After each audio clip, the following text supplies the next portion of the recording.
We have spent a lot of time exploring the interface of AutoCAD in previous chapters and sections.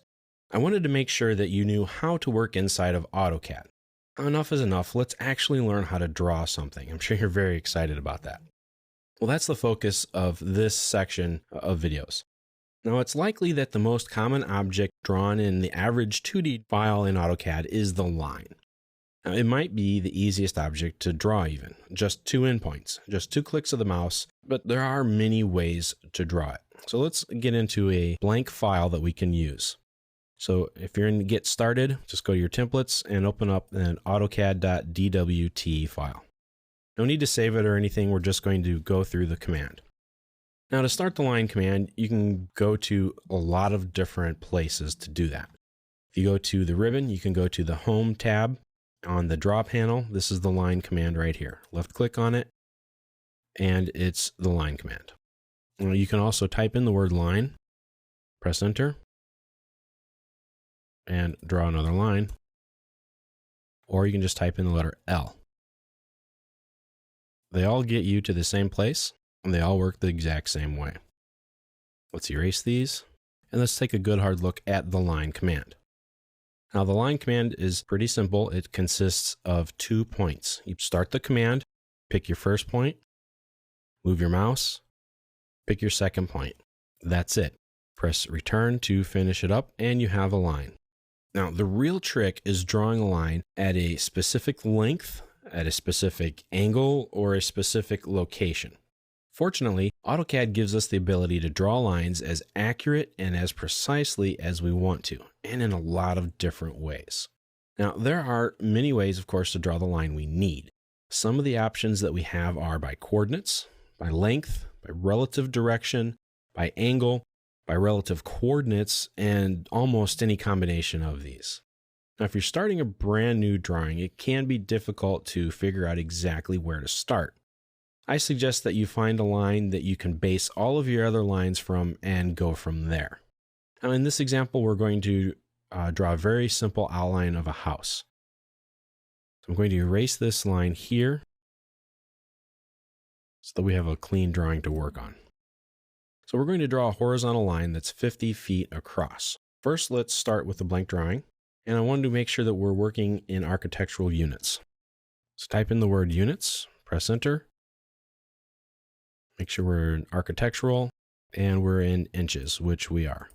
And when you switch to architectural, the insertion scale should automatically switch to inches, but always double check it just in case. Everything we draw at 1 to 1, meaning 1 unit is going to be 1 inch long. So let's start the line command. Let's put our first point at the origin, or at coordinate 0, 0. Press return. You can pan and zoom to get close to it so that you are kind of in the right area. Now what we're going to do is draw a horizontal line 50 feet to the right. Now there are a lot of different ways you can do that. You can turn on your ortho command, and that will lock you in orthogonally, or horizontal or vertical. And we want to draw it 50 feet to the right. Now remember, we're working in inches for our units, so if we type in 50, it will draw the line at 50 inches. But we want feet, so we can type in 50 and then put in an apostrophe or the foot symbol. AutoCAD will say, oh, okay, yeah, you're drawing 50 units. Oh, but these units are feet, not inches. Okay, I will convert it and do the math, and it's real smart that way. And boom, there's our line. I'm going to press return. I'm going to double click on my scroll wheel for a zoom extents, and here we go. We have our first line of our house that is 50 feet long. One way to check the length of an object real quick is to select it and then hover over one of the grips, and it will give you some basic dimensions. So we can see here it's 50 feet long, which is exactly what we wanted to do. When you're working in architectural units, you draw in inches. Now there are 12 inches to a foot, so 12 times 50 is 600. You can type in 50 apostrophe like we just did for our 50-foot long line, or you can also type in 600, which is 600 units, which is 600 inches, which is 50 feet. Now, if we needed to draw something at 50.5 feet or 50 foot 6 inches, you can. You just type that in as 50 apostrophe 6. No spaces, no separators, nothing like that. And it will draw it at 50 feet 6 inches. Since we turned on the F8 key, it locked in our line to being horizontal or vertical, but I moved the mouse to the right for my first pick point. And so it said, okay, 50 feet that way. Now we're going to draw our next line. And this will be sort of the side wall of our house. So start the line command again, press return, and we're going to draw it from this point right here. Well, if you type in the letters E and D for end, this will do an OSNAP override. Press enter, and it will snap. See that little green glyph that pops up there? That'll snap on, and that means it's locking into that end point of that line. Started from that end point of that line, and we want to go 30 feet. So type in 30 apostrophe. Make sure your cursor is moved up above the line here so that we can continue on drawing up. Press return. Keep the command going. And you can zoom out with your scroll wheel and pan around as well. Now we're going to go back to the left. So we want to type in 50 feet, 50 apostrophe. Make sure your mouse is moved to the left before you type it in. Press return. And now we're going to do the same. We're going to go at 30 feet, but down. So press return again. And there's the basic outline for the front of our house. Remember that glitch in AutoCAD that sometimes it keeps you from zooming or panning? You can type in REA to refresh your screen. Now we're going to draw the roof. It's just a simple triangle that we're going to do. Start the line command again. Again, type in E and D for your OSNAP overrides. Press enter and snap to this point. And we're going to draw 5 feet to the right. So 5 feet, or again, remember we're in inches, so you can type in 60 for inches, but no inch mark. You don't have to do that. Press enter. That went over 5 feet. Remember, you can also draw in polar coordinates, or more typically in relative polar coordinates. That means that you can draw lines based on length and angle. To do this, you again start the command line unless you're in it already. You pick your first point. Right now, our first point is right here. And then with the dynamic input on, like I have on right now, you just type in your length, press the tab key, and then the angle. Now, I've already done the math ahead of time, and I'm going to put the top of our roof right about here. And so I know what has to be done. So I'm going to type in 40 feet, then press the tab key. And now I'm going to enter in the angle. Because my ortho command is on, it's going to automatically enter in angles according to every 90 degrees. So I'm going to turn that off through this toggle switch here.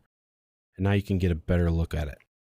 Now remember, when you draw an angle in AutoCAD, 0 degrees is to the right on a perfectly horizontal line. That's 0 degrees. 90 degrees starts here and then goes counterclockwise until it's straight up. 180 degrees is continuing on down to here. And that's where it goes. So remember, it starts on the right and then goes counterclockwise. So we want our angle to look a little bit like this. So I've already figured out what our angle needs to be, and that's going to be 138.59. And there's our angle. And now I'm going to draw my line down on the opposite direction. Now I need 40 feet. Make sure you type in the feet. Press tab. And I need to type in my angle. Now, angles can get kind of tricky. Sometimes they can be relative to where your mouse location is. If I keep my mouse location in this quadrant, it may treat it as being negative. So I'm going to make sure I'm up here in this positive coordinate, and I'm going to type in 221.41 degrees. And there it goes. Now I'm going to just snap to this endpoint, type E and D, press enter. Left click on that point, press enter again, zoom extents, and there is the basic outline of our house. Now this is very simple right here of what we've just done, but that shows you a lot of different ways that you can draw different lines using different types of methods. We did some absolute coordinates, absolute lengths. We used the ortho command to help us lock it in vertical and horizontally. We also used some relative polar coordinates, so we can draw in that way as well. Now, before we go, I want to review drawing with coordinates. If you enter in coordinates for the first point in your line, they will always be absolute, meaning that those coordinates are where your first point of the line will be drawn. When we drew our very first line here, this bottom line, we started it off at 0, 0. It knew exactly where to go. That's an absolute coordinate. Now, if you enter in coordinates for the second point, they will be what's called relative distance, or it will be that many units from your first point. So if I draw my line again from 0, 0, press return, and let's say I want it to be at 25 feet to the right and 25 feet up, so somewhere around this area. I need to make sure that I tell it to go 25 feet over and 25 feet up. So I need to start with the pound symbol. The pound symbol tells AutoCAD that the coordinates you are about to enter are absolute. So you type in 25, comma, and 25. And I didn't hit the feet, I hit inches instead, but that'll still work fine for our example. So now these coordinates are at 25 and 25 inches, which is 2 foot 1 inch and 2 foot 1 inch. And you can see that's the way it is on our coordinates in the bottom center of my screen. Lines are simple objects, but there are many ways to draw them. That gives us several methods to make sure that we accurately draw the information that we need. And we do that based on the information we already have and by knowing what it is we hope to achieve in our line work.